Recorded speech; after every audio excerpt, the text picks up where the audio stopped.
Assalamualaikum warahmatullahi wabarakatuh. Alhamdulillahirabbil alamin wassalatu wassalamu ala asyrofil mursalin sayyidina maulana Muhammadin wa ala alihi washabihi ajmain. Nama ba'du.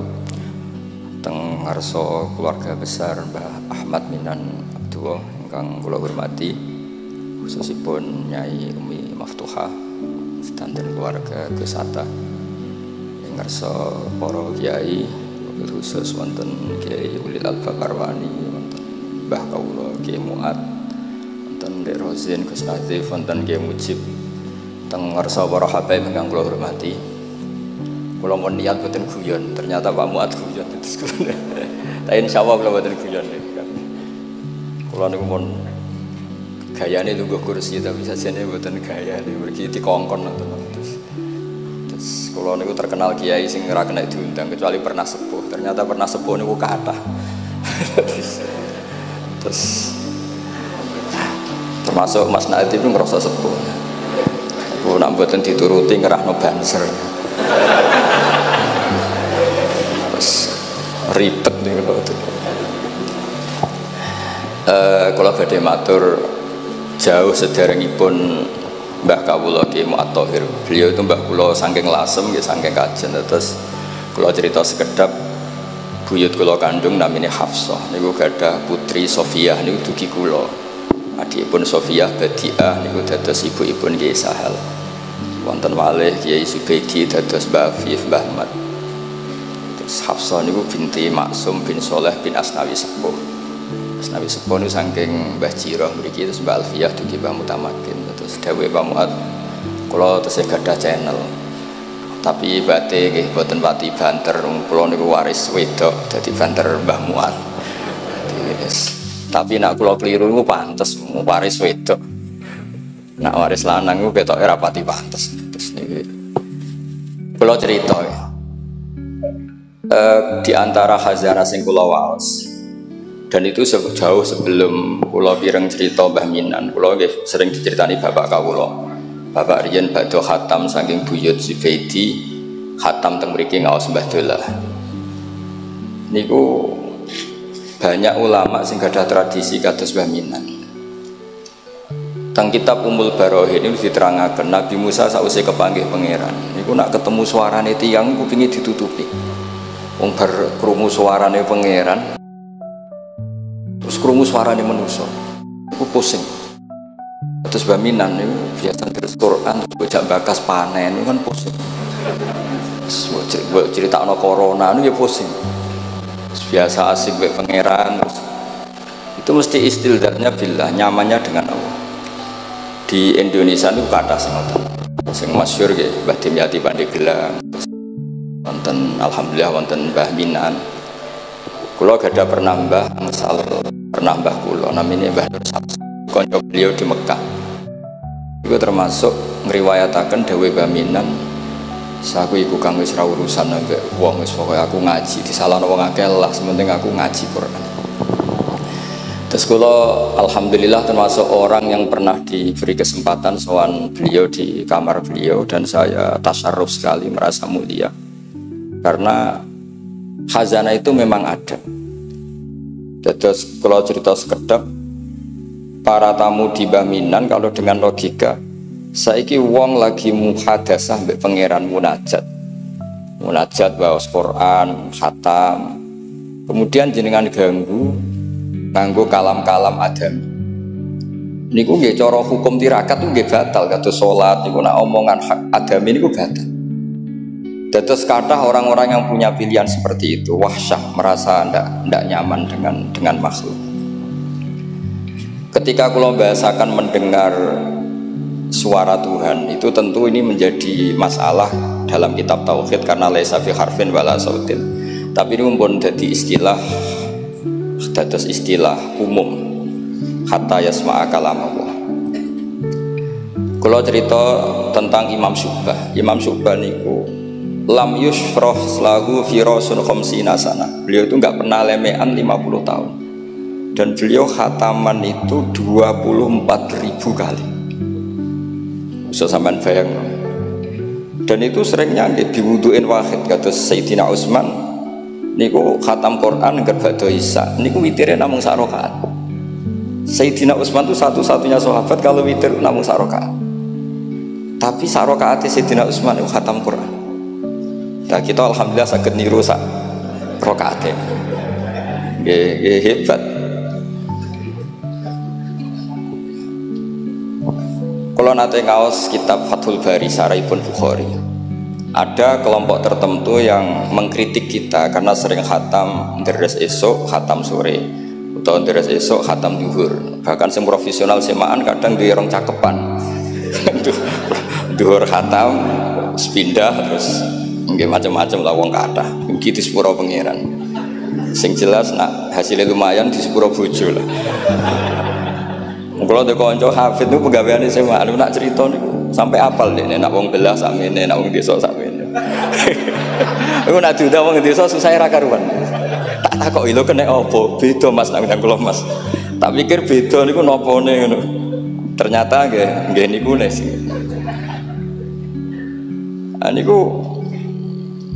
Niku sing mboten pati top-top. Nah, sing top-top niku khatamane mbek pangeran. Lah lucune niku sami.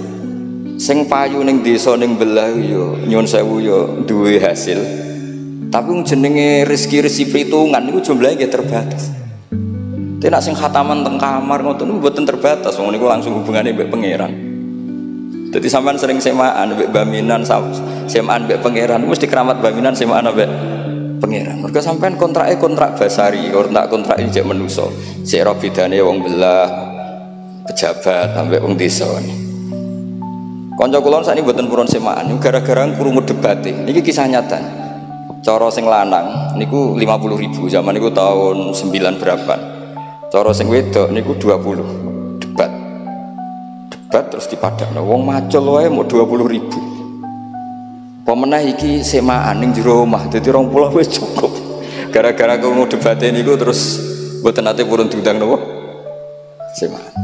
Niki cerita. Tapi ilmu yang saya dapatkan dari bapak saking Badullah niku dawuh Badullah kena kepengen semaan diundang wong ikhlas iku gampang Nur. Kowe sering deres. Jadi nak diundang wong anggap bae derese pindah tempat. Nah, tapi nak sampean ra tau ngaji khatam jebule nak diundang semaan khatam nak ning omah ra khataman berarti orderan sampean. Jadi ki solusi bagi kanca-kanca hafid sing wedi dosa, nak sing mboten wedi nggih monggo terusno mawon.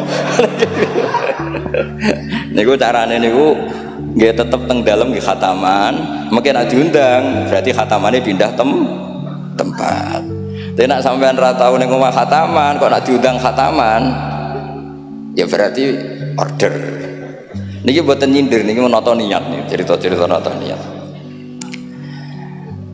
Terus Imam Fathul Bari niku cerita ketika Rasulullah SAW dawuh ikra'hu fi syahrin, ada sahabat yang pamit mau khataman tiap bulan nggak boleh, 2 minggu nggak boleh, seminggu nggak boleh. Walhasil itu dipakai alasan. Terus Nabi ngendikan ikra'hu fi syahrin sampai ikra'hu fi sab'in, sampai ada riwayat ikra'hu fi salasin. Sudah 3 hari khatam sekali itu sudah kebanyakan, apalagi 1 hari khatam sekali. Itu kemudian dipakai kelompok tertentu untuk mengkritik tradisi NU yang 1 hari khatam. Tapi apa jawabannya Imam Fathul Bari? Apa mereka yang mengkritik itu benar-benar nyata ikra'hu fi syahrin, kemudian mereka itu khatam tiap bulan? Kan enggak juga. Oke, kamu kritik enggak apa-apa dari Imam Sinten Ibnu Hajar Al-Asqalani, tapi kamu juga harus baca ikra'hu fi syahrin tiap bulan benar-benar apa? Khatam. Ikra'hu fi sab'in memang benar-benar tiap 7 hari khatam. Niki ngritik sing khataman sedina tapi ya ora khataman tiap 7 hari, jangan bakatnya jangan ngeritik. Nah, terus Imam Fathul Bari cerita, a'rafun nas, orang paling tahu tentang yang dikehendaki Rasulullah SAW tentu ashabu, beberapa sahabatnya. Dan ternyata Sayyidina Utsman itu setiap malam khatam.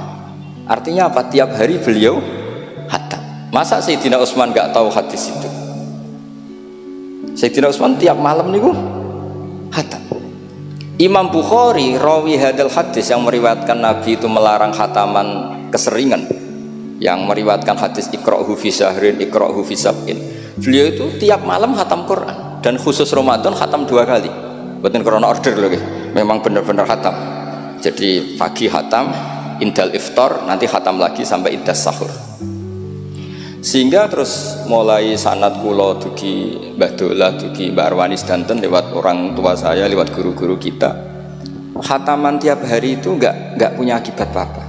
Karena itu ahwalu masyayikhina, itu sudah perilaku masyaikh kita. Terus niki yang perlu saya ungkapkan. Kemudian orang-orang yang kayak Mbah Minan itu ngalami toyul wakti. Gurunya Imam Sa'roni namanya Ali Al-Mursifi, ini cerita tentang Sirajul Qori, saraipun Mandumah Satibi. Di antara keramatipun gurunya Imam Sa'roni niku satu hari itu khatam 360.000 satu hari. Sampeyan iso bayangno 360.000. Niku boten sampean takwil paling kulhu pengganti Quran. Boten, ya memang dibaca. Sampai muridnya Imam Sa'roni itu tanya, "Taqra'uhu bi harfin wa sautin?" Apa kamu baca dengan huruf juga ada suara jenengan? Naam. Terus kata beliau, "Maddawli al-waqta." Ini Allah memanjangkan waktu untuk saya ikraman di Rasulihi Muhammad sallallahu alaihi wasallam. Jadi beliau mengalami toyul wakti. Toyul wakti itu waktu diringkas sedemikian rupa sehingga beliau baca itu dalam waktu 24 jam ya kayak mungkin bagi kita ratusan tahun. Namanya toyul wakti. Nah, kenapa itu bisa terjadi? Terus kata-kata sarahnya Satibi tadi, Sirahul Gorek, wa hadza amrun la tasa'ul uqul wa hadduna minhu at-tasdiq. Ini sesuatu yang mungkin nalar kita tidak sampai, tapi sudahlah kita percaya saja. Nah, kenapa kita percaya? Karena Quran itu kalamullah sing aslinya itu laisa bi harfin wala sautin. Tidak melibatkan suara, tidak melibatkan huruf. Itu yang kalamun azaliyun. Kemudian orang ini ditarik ke Lauh Mahfud, kemudian dia ngalami yang seperti itu.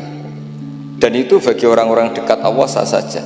Kuntu samahu alladzi yasma'u bihi wa basarahu saterusnya. Orang-orang yang dekat Allah itu ibaratnya mau melafadzkan apa saja itu sudah kayak mewakili itu. Kenapa begitu? Karena dia saking fananya pada dirinya sampai ya memang fana. Sehingga ya dia sudah, tapi bukan manunggaling kawula Gusti boten. Misalnya begini, saya beri contoh. Andaikan sampean itu jadi wali, sebetulnya saya bilang andaikan ini suul adab, bisa saja wali betul, tapi kayaknya kok belum meyakinkan. Andaikan dulu, urutannya andaikan dulu. Kalau sampean jadi wali, itu nggak tahu bedanya antara ayam itu melahirkan telur atau telur lahir dari ayam dengan ayam itu lahir dari batu. Itu nggak tahu bedanya. Apalagi Nabi itu malah nggak kepikiran kalau itu ada bedanya. Kenapa? Ketika kamu percaya kudroh azaliyah sing ghairu mahsurah, kamu percaya kudrohnya Allah Ta'ala itu tama sempurna, itu kan sampai mesti berpikir, memangnya ayam bisa bikin telur? Memangnya telur punya kemampuan apa untuk menjadi ayam? Jadi sampean tahu betul kalau ayam itu tidak ada kudrohnya sama sekali, tidak ada kemampuan sama sekali untuk melahirkan telur tercipta jadi ayam. Artinya apa? Meskipun sesuatu itu sudah adi, sudah biasa, tetap yang ada adalah kudratullah, bukan hukum adat yaitu ayam menelur. Sehingga seorang nabi itu, misalnya Nabi Soleh ditanya, apa bukti mujizat kamu? Saya minta unta keluar dari batu besar ini. Dari Nabi Soleh, ya nggak apa-apa. Karena beliau itu tahu betul ketika unta lahir dari unta, itu memangnya unta bisa apa? Memangnya unta iso gawe unta, ayam iso gawe telur. Semua itu ada kudroh azaliyah, ada kudrohnya Allah. Nah wali dan apalagi nabi itu tahu betul itu. Sehingga ya nggak ada bedanya. Misalnya para nabi sampai tanya, ayam bisa melahirkan telur, apa batu ini bisa melahirkan telur? Ya jawabnya bisa. Sehingga ya betul lah. Terus ada Naqatu Soleh itu keluar dari apa? Batu. Dan Nabi Soleh biasa saja karena beliau memang nabi. Rasulullah ketika sahabatnya kelaparan, terus diundang Jabir, masakannya sedikit. Ya beliau bilang ini masakan harus jadi banyak. Ya banyak, untuk orang sekian ribu cukup. Ketika sahabat kurang air di padang Sahara gitu, sahabat bingung nyari air, Nabi malah sari, masyhur. Sare terus ya santai aja ketika beliau dilapuri kurang air terus ya sudah minum air dari sini terus fana ba'al ma' min baini asobi. Karena Nabi itu orang yang tidak bisa didikte oleh hukum adat, sehingga tak terus ayam ini bisa melahirkan telur berarti mungkin, kalau batu enggak melahirkan telur enggak mungkin, terus kamu bilang ini mungkin ini tidak mungkin. Itu kita kalau di matolek kan diajari, padahal mungkin tidak mungkin berdasar hukum adat, bukan berdasar kudrohnya Allah Subhanahu wa ta'ala. Nah, orang-orang yang sudah begini masalah rezeki juga gitu. Soalnya sementing para pangeran masuk dimbarno pangeran. Akhirnya sudah sementing muamalah mbek Allah. Makanya dulu ada cerita seorang Habib, dia nggak punya pekerjaan terus setiap hari dia sholat, tiap pagi ngantor. Ternyata dia ke musola atau ke masjid sholat. Terus kata Habib itu, ya Allah, semua orang yang kerja engkau gaji, maka saya ya harusnya engkau gaji. Iku yo terus sugih, tapi bukannya ditiru boleh ya. Jadi dia apa ngantor ya rati kantor, ngantorin di masjid sholat. Tapi ini nggak boleh gaya-gayaan yang sudah makomnya seperti itu. Kalau sampai nggak makomnya ribet. Tapi ini cerita ya, kalau tak belajar Quran. Sehingga para nabi itu nggak kepikiran, misalnya Nabi Ibrahim itu nggak kepikiran kalau api itu bisa membakar, karena beliau tahu api apa punya ikhtiar, api apa punya irodah, punya kehendak, api apa punya cara yang diinginkan api itu untuk membakar saya, kan tidak juga, dia benda mati, pasti itu murtangan Allah. Sehingga ketika beliau mau dibakar ya santai aja, beliau nggak tahu bedanya di sana sama di sini. Semua nabi itu begitu, ma kunta tadrimal kitab walal iman. Makanya semua nabi itu rata-rata ummi itu ya pokoknya sudah begitu. Makanya disuruh berdoa ya nggak mau. Kata malaikat Jibril, saya Jibril untuk nolong kamu. Tidak, saya tidak butuh kamu. Maksudnya kamu ngomong nanti tak sampaikan ke Allah. Allah itu sudah tahu tanpa kamu. Hasbi min su'ali ilmuhu bihali. Itu Nabi. Nah, Rasulullah Muhammad SAW juga sama. Ketika mau perang Badar, itu kan musuhnya itu 1000 lah kira-kira gitu. Sahabat itu 300. Terkenalnya 313 sama dengan Ashabi apa itu? Talut itu. Apa itu? Waqatala apa Daud, Ashabi Daud itu. Itu Nabi ya santai aja. Padahal itu pedang satu dipakai orang 10. Sampai bisa bayangkan perang pedangnya gentenan. Tidak bisa kan? Tapi Nabi karena diutus Allah ya jalan saja. Dia santai. Karena bagi Nabi itu nanti ada kudratullah. Betul. Ternyata perang musuhnya 1000, musuh 300, yang satu perlengkapan lengkap, yang satu gentenan pedang. Perang yus, dibaca sik nyilep pedangnya kalau musuh kan yur gak iso bayang. Singkat cerita terus masyhur itu Nabi terus berdoa, ya Allahumma Allahumma intuhlik hadil isobat alam tu'bad ba'dal yaum. Walhasil terus ada pertolongan dari Allah. Artinya Nabi nganggep ini gak penting 300 apa 100. Orang menang tuh ya karena biqudratillah. Begitu juga di perang Khandaq sehingga Nabi itu pernah minta kakinya kambing. Kaki yang depan namanya dirok. Dirok itu 2 kan, namanya kaki depan itu dirok. Coba ambilkan dirok itu, ini ada tamu, diambilkan. Terus diambilkan lagi, ambilkan lagi 1, diambilkan. Terus ambilkan lagi. Bukankah kambing diroknya hanya 2 ya Rasulullah? Andai kan kamu langsung ngambil, pasti tetap jumlah itu ada. Karena ketika Nabi ngendikan ini jadi konstitusi. Jadi kemana malaikat kudu melok ribet Nabi ngendikan.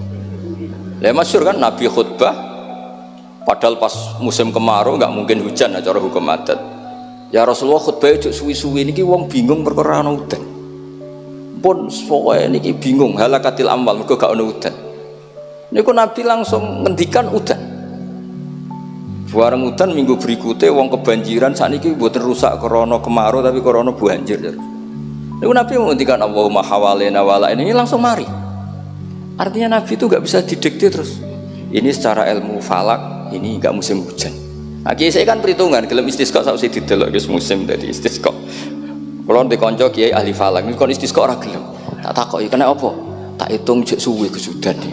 Engko ora ketara ra mandine, dadi dekne ngenteni Wis, yo ono kiai rontok politik ngoten yo. Tangan-tangan yo bener timbang terkenal ngobos kan nurono reputasi dadi. Iku yo. Tapi kalau Nabi itu ndak. Nabi itu makun tadrimal kitab walal iman. Karena kalau kita sudah makom itu nggak bisa didikte oleh al-ahkam al-adiyah. Nah pitik mulai rondok dari pitik. Makanya ketika ada kitab Al-Husunul Hamidiyah, hukum adat ini telah membodohkan kita lama sekali sehingga Anda tidak bisa percaya kudroh tamah.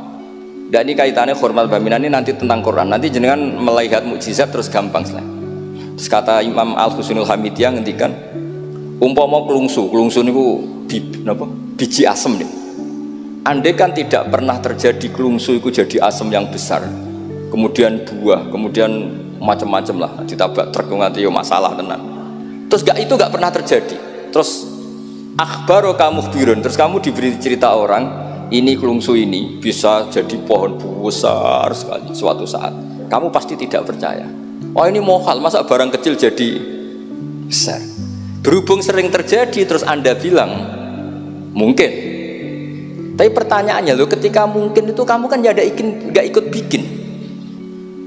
Loh namanya mungkin tidak mungkin kan kamu harus punya otoritas ikut bikin. Kamu kan gak ikut bikin kok bilang ini mungkin, yang ini tidak mungkin. Ketika itu sering jadi pohon besar, Anda pun tidak berkontribusi kan? Kontribusinya siapa coba? Allah Subhanahu wa Ta'ala. Nah di sini terus para wali itu sudah mengabaikan itu semua. Jadi ya Nabi kalau mau mi'raj ya sudah terbang saja. Kayak Abdul Qadir Jilani kalau mau tawaf ya tawaf saja. Padahal beliau di Baghdad. Imam Nawawi itu di Damaskus tiap malam tuh tawaf. Padahal penerbangan 3 jam. Karena beliau gak roh beda nih. Ki adoh iku parku. Mbak Mutamakin kepengen teng Mekah ya teng Mekah mawon. Ra usah antri haji, paspore diurus. Kondo Mas Nadib kondo menak nu mboten usah ngoten. Mboten usah ngoten. Niki cerita wali lho mboten. Artinya nah, orang-orang ahli Quran itu sudah ke makom itu. Sehingga ya coba warai nak tengok-tengok ning omah terus rezekine piye ya coba warai ngono kok dadi goblok malah niki pun makomnya seperti itu. Dan kita harus berlatih. Kalau kita tidak berlatih maka ilmu ini akan hilang. Yaitu tadi terus kita didikte hukum adat seakan-akan hukum adat ini memenjarakan kita, memasung kita. Kemudian kita sampai nanti ada mukjizat Naqatus Soleh keluar dari As-Sokhrah, dari batu besar kita janggal. Nabi Ibrahim dibakar oleh api kita apa? Janggal. Sebetulnya itu kalau pakai, makanya di Matolek di semua pondok diajarkan ada mohal akli, ada mohal apa? Adi. Kalau mohal adi itu ya sebetulnya tidak mohal. Cuma secara adat itu jarang apa terjadi. Tapi kita harus mulai berpikir, dilatih. Ketika telur jadi ayam, memangnya dia punya ikhtiar kan enggak? Tetap di situ ada kudratullah. Nah kalau sama-sama kudratullah bedanya apa? Telur keluar dari ayam sama telur keluar dari batu. Kan sama-sama yang menentukan adalah Nah di sini ini latihan tauhid. Terus yang terakhir untuk sering baca Quran secara fasih, secara benar, secara apa? Ini saya cerita min haisul makna ya. Itu sesuatu itu dikembalikan pada yang punya. Saya beri contoh ya. Kalau sampean saya tanya, mic ini kan dari besi, sama ini masker dari kertas, dari kain. Ini kuat mana? Pasti sampean menjawab kuat mic, karena ini materinya dari apa? Besi. Tapi Anda salah. Artinya salah itu, ya semuanya cerdas tapi lagi setengah. Yang benar adalah ya terserah jenengan Gus jenengan yang megang. Bisa saja ini masker tak rencanakan, tak awetkan, tak simpen, tak museumkan. Saya punya rencana menghancurkan mic ini. Berarti nanti awet mana? Dinosaurus itu konstruksinya lebih kuat, tapi Allah menghendaki habis-habis. Pitik sing ngono isak nganti saiki. Nah, kira-kira seperti itulah hukum Allah. Karena agama itu apa ciri? Ya mambiati malakutu kulli syai. Agama itu berkeyakinan kalau ya terserah yang punya. Jadi kalau di depan agama kamu tidak bisa bilang ini lebih kuat dibanding ini, tidak bisa, tetap terserah yang Jadi kalau jenengan cerdas betul ditanya mic ini sama masker kuat mana, terserah jenengan. Atau kalau enggak wallahu alam. Karena memang iya, apa artinya ini lebih kuat tapi saya punya rencana menghancurkan, Tapi ini lemah, tapi aku punya rencana tak awetkan. Nah, seperti itu harus dilatih supaya kita terbiasa iman itu bil bayyinah, dengan argumen-argumen yang kuat. Karena memang syaratnya iman menurut banyak ulama ya, lam yakunil ladzina kafaru min ahlil kitab wal musyrikin munfakina hatta ta'tiyahumul bayyinah. Jadi sehingga semua rasul itu punya kecakapan itu. Makanya nanti kalau suatu saat jenengan dekat ajal, dekat apa, itu harus begitu juga dilatih. Ketika saya hidup ya tidak bisa mengatur kehidupan saya, cara kerja jantung, cara kerja organ tubuh kita. Sebenarnya kita hidup kan hidup saja, kita tidak tahu kenapa hidup. Tapi sawangannya nak wis mangan menjaga kehidupan, sawangannya nak wis berobat menjaga apa? Kesehatan. Tapi kita bisa apa di depan kudratullah? Jadi harus dilatih terus. Karena ini ngaji bagi yang ahli Quran dan sekolah suwun adat kados Mbah Minan, Mbah Dimyati, beberapa ulama yang nggak keluar kamar itu mulai dulu juga ada. Itu juga satu manhaj, karena sudah asik dengan Allah maka asing mengalami wahsah dengan yang lain. Tapi juga ada ulama yang milih kumpul orang banyak sehingga manfaati orang banyak. Dan menurut saya figur-figur di kajian itu sudah sempurna larnya. Ada model Mbah Dola, Mbah Sahal, Mbah Minan sendiri tertutup, tapi Ibu Umi Tuha sosialisasi qiraati kemana-mana. Sehingga ini pelajaran bagi kita bahwa pilihan dekat Allah itu variannya banyak. Yang penting ikhlas sambil terus belajar mendengarkan makalah-makalahnya ulama. Karena makalah ulama ini penting. Kita kalau nggak diwarai ulama itu tidak bisa cara berpikir bersanad. Saya sering didhawuhi Mbah Mun, ihdinas siratal mustaqim, itu siratal ladzina an'amta alaihim. Kenapa tidak siratoka, jalanmu ya Allah? Fa inna Allah ta'ala la ya'kul wa la yashrab wa la yanam. Allah itu tidak makan, tidak tidur, tidak apa-apa. Terus kita bisa niru apa, Pak?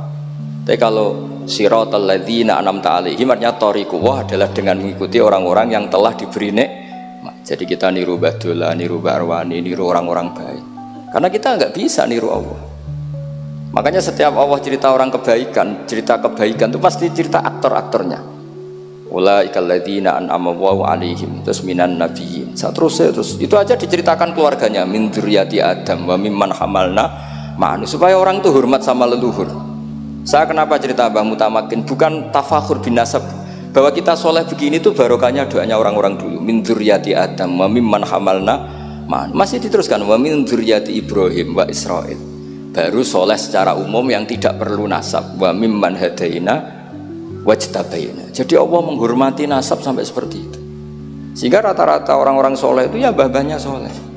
Mosok turunane sing wakaf masjid, sing kiai puluhan tahun, kalah mbek wong sing dadaan dadi kiai. Yo ketoke ora pati fair. Ini mboten kok urusan kula fanatik nasab nggih. Tapi tetap ini bisa jadi kiai karena melok partai wa mimman hadaina wajtabaina. Tapi yo ketoke yo pantese yo rada antri lah, aja kok ngarep nemen-nemen nak. Ya mosok terus misalnya ora tau wakaf masjid, ora tau wakaf tanah, ngerti-ngerti kepengin mimpin. Sing masjid iku nyunatno maulid, nyunatno dibak, ndekne mimpine ku ngaramno maulid kalau dibak. Ya nak ngaramno iku nggih masjid dhewe, aja ning masjid iki kan ngoten kira-kira. Terus Allah itu saking reganine tiang-tiang soleh dulu itu sampai ketika cerita orang baik itu pasti cerita mbah-mbahnya. Wa kana abuhuma sholihah. Ketika ada orang diperhatikan Nabi Khidir itu pertimbangannya wa kana abuhuma sholihah. Itu dalam kitabnya Said Muhammad, abuhuma itu abuhu as-sabi'. Jadi bapak yang ketujuh dari Hulam ini, bukan bapaknya pas. Kayak Mbah Mutamakin sekarang sudah turunan keberapa, tapi barokahnya sampai sekarang. Jadi selalu ada cerita itu. Makanya disebut ta'allamu ansabakum matasiluna bihi arhamakum. Kamu harus kenal nasab-nasab kamu supaya kamu bisa menyambung rahim-rahim kamu. Kemudian nasab yang gen ini khusus umatnya Rasulullah SAW, alhamdulillah ditambah nasab sebab. Jadi misalnya para habaib itu jelas mulia sekali karena dzurriyyah bad'ah min Rasulillah. Kemudian ada nasab bisabab, yaitu karena iktidak bisunnati Rasulillah atau karena ngaji atau karena ilmu. Ini disebut kullu nasabin wasababin munqati'un yaumal qiyamah illa nasabi wasababi. Sehingga ada orang yang benar-benar ahli bait karena gennya, kayak Sayyid Hasan, Sayyid Husain, tapi ada orang yang diaku keluarga Nabi karena amalnya, kayak Salman Al Farisi ketika beliau punya ide cemerlang di Khandaq, Nabi memujinya dengan apa? Salman minna ahlal bait. Jadi niki artinya gini, jenengan meskipun tidak keluarga Mbah Minan secara gen karena yang keluarganya ya tentu Mas Fatah dan saudara-saudaranya, tapi kita bisa menjadi keluarga beliau karena amal dan karena mahabbah. Nggih ngoten mawon, nggih sing ndonga nggih ampun kula lah. Wis nurut mawon daripada niki bentrok nggih ribet. Wow, nak gak nurut itu Mas Nadib terus dikerano banser ning mun teng kanan kiri niku ribet ning wong niku panglima tertinggi napa? Udah wakili itu ketuane tapi semua yang jelas sakit meremot. Oke, monggo berdoa Al-Fatihah. A'udzubillahi minasyaitonir rajim. Bismillahirrahmanirrahim. Ar-Rahmanir-Rahim. Shallallahu alaihi wa sallam. Bismillahirrahmanirrahim. Nahmaduka ya ghafuru ya syakuru ma shalli wa sallim wa barik ala habibika Mustafa Muhammad wa ala alihi washabihi wa barik wa sallim asma'in. Allahumma ya ilahana ya wa bi barakatid da'ina ilaika barakatil mutawassilina ilaika bi jaya habibika Muhammad. Ighfir ya wali Mbah Ahmad minan Abdillah salam wa ali darajatihi fil jannah wa barik fi ahlihi wa fi dzurriyyatihi ya Allah. Allahumma ya ilahana ya ij'alna ya aminin mutmainin alladzina la khaufun 'alaihim wa lahum yahzanun. Waj'alna salimin wa nimin mu'afin min kulli balai dunyal akhirah. Waj'al ya Allah himmatan al-ulya fi hadhihi ad-dar'i la kalimatika ya Allah hatta nakuna ya wa khudamatan di syariatika wa abnaina ya Allah wa abnaina fi khidmati syariatika al-kharra al-bayda lailuha kana hariha ya Allah. Aqimna fi dzalika wa inna ala dzalika ya Allah. Rabbana atina fid dunya hasanah fil akhirati hasanah wa qina adzabannar. Sallallahu alaihi sayyidina Muhammad sallallahu alaihi wasallam. Subhana rabbika rabbil izzati amma yasifun wa salamun alal mursalin. Alhamdulillahi rabbil alamin. Bismillahirrahmanirrahim.